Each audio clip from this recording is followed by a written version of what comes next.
Dans le lointain royaume de Colorama régnait la passion des couleurs.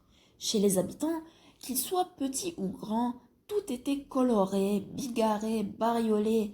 Aucune tache de gris, de noir ni de blanc n'était visible nulle part. Depuis fort longtemps, la fée Coloris exauçait tous leurs caprices. Envie de changer la couleur de la maison? Besoin de modifier la teinte du gazon? Abracadabron, colorions, changeons de ton. Grâce à ses formules magiques, Coloris maîtrisait toutes les nuances, le clair ou le foncé, les camailleux et les arcs-en-ciel. Mais un beau jour, Coloris fit une annonce aux habitants du royaume. « Je vais devoir vous quitter pour prendre ma retraite. »« Oh non, mais comment allons-nous faire sans toi ?» demandèrent-ils. « Ne vous inquiétez pas, j'ai passé une petite annonce dans la Gazette des Fées pour chercher une remplaçante. » Ainsi, dès le lendemain, Coloris trouva la perle rare en la personne de la jeune fée Colorella. Les habitants de Colorama adoptèrent rapidement leur nouvelle fée des couleurs, même si elle commettait souvent de petites erreurs. « Colorella, pourquoi ma table est-elle rouge? Je la voulais verte. »« Colorella, je voulais un seau rouge, pas vert. » Car la fée Colorella avait oublié de leur révéler un petit détail.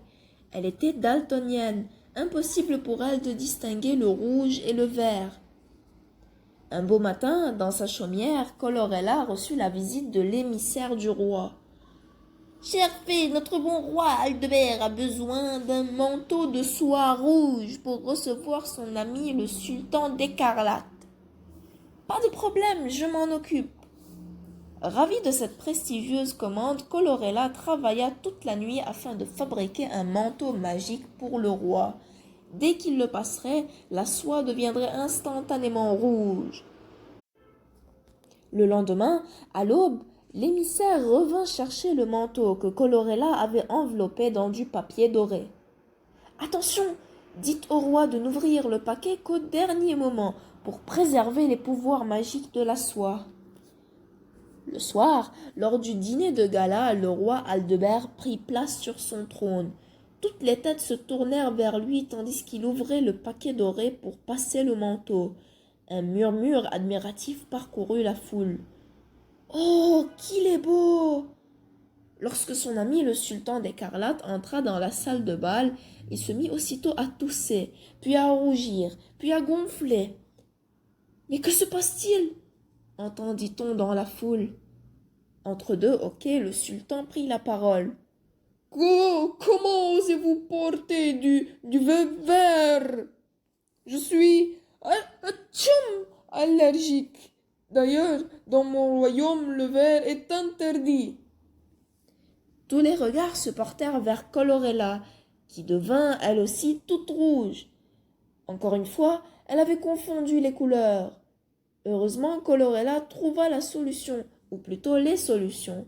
Elle transforma le vert du manteau en bleu, pas de risque de se tromper. Puis, elle fabriqua des lunettes avec des verres spéciaux pour le sultan, afin qu'il ne vît plus le vert, sans oublier de se faire des lunettes pour elle-même, afin de distinguer le rouge du vert. Dans une forêt isolée, vit une fée très âgée prénommée Aglaé. Elle a presque 110 ans et sa chaumière se trouve dans une clairière isolée. Comme chaque soir, Aglaé écoute la radio avec son chat sur les genoux. « Le salon des fées vient d'ouvrir ses portes.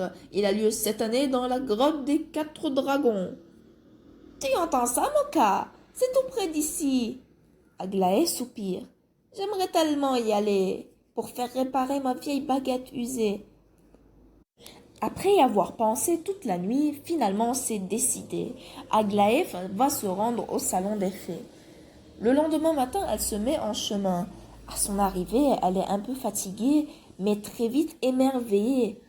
Dans la grotte, les 4 dragons ont été endormis par un filtre magique.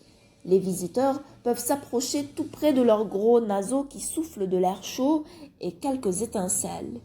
« Regarde, maman !» crie un petit garçon en riant. « On dirait un feu d'artifice !»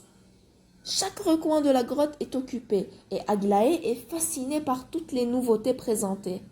Entre le chaudron auto-nettoyant, même en cas de potion brûlée au fond, et la poudre de perlimpinpin parfum raisin, elle ne sait plus où donner de la tête. Soudain, Aglaé est abordée par un vendeur de baguettes magiques. Madame, puis-je vous aider? Est-il possible de faire réviser ma baguette? Lui demande Aglaé. Voyons, il vaut mieux en acheter une nouvelle. Cela vous coûtera presque moins cher qu'une réparation. Ah bon, vous croyez? Faites-moi confiance, dit le vendeur en souriant. Tenez, voici la Magic 6 en exclusivité. Je vais plutôt prendre la Magic 5, dit Aglaé. Elle est moins chère. Oh, mais elle est beaucoup moins perfectionnée. Avec la 6, si vous achetez régulièrement les options, vous n'aurez aucun problème. Étant un peu dur d'oreille, Aglaé n'entend pas les murmures du vendeur et se laisse tenter. De retour chez elle, la fée veut tout de suite essayer sa nouvelle baguette. Elle vise son chat endormi au pied du lilas. Abracadabra, Moka, réveille-toi. Pouf, ça marche. Le chat bondit sur ses pattes. Aglaé est très contente de son achat. Dit-elle, le sourire aux lèvres. La note était salée, mais ça en valait la peine. Mais le lendemain matin, quand la fée lance un sort pour laver sa vaisselle, c'est elle qui se retrouve les cheveux tout mouillés. Puis, quand elle utilise sa baguette pour casser des œufs, bling, ce sont ses verres de lunettes qui se brisent. Comme le sort se retourne à chaque fois contre elle, Aglaé, elle, retourne au salon pour demander des explications au vendeur. « Vous devez acheter une option pour que votre baguette fonctionne tout le temps, » lui dit-il. « Mais c'est du vol, je n'en veux plus, » proteste Aglaé.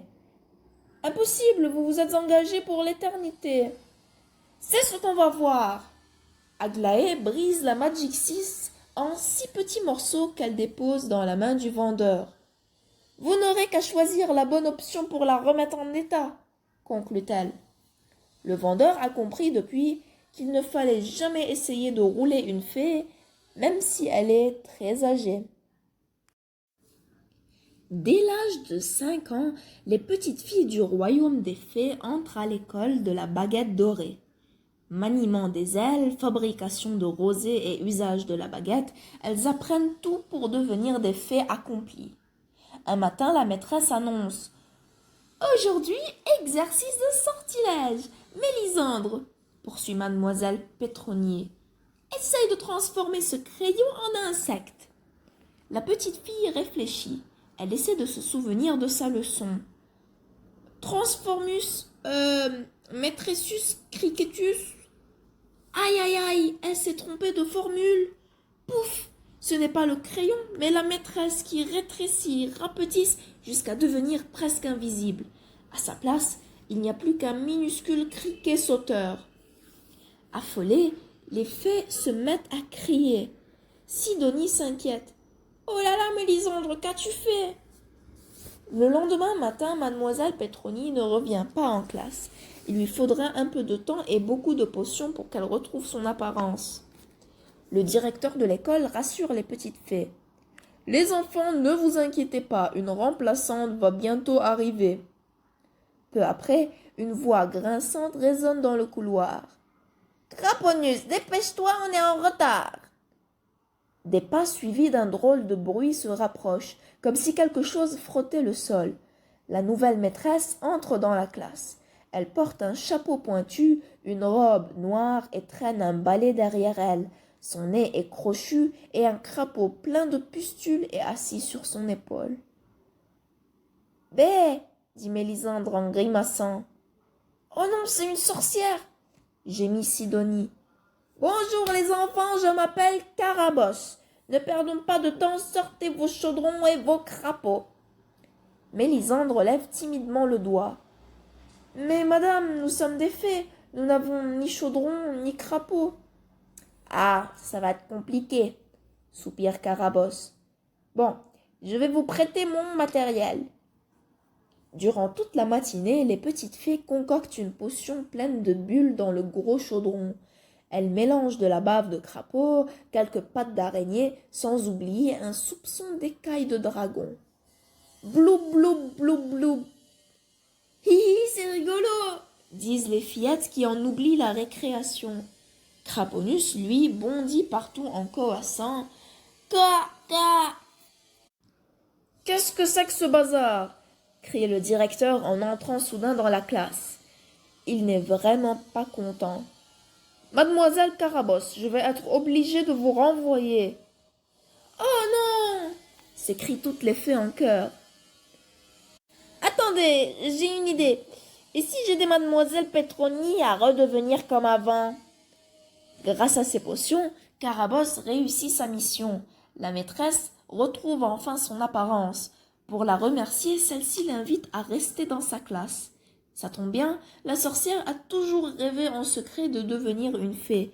Assise à côté de Mélisandre, Carabosse s'applique pour apprendre à fabriquer des papillons orangés, des fleurs argentées et des gouttes de rosée.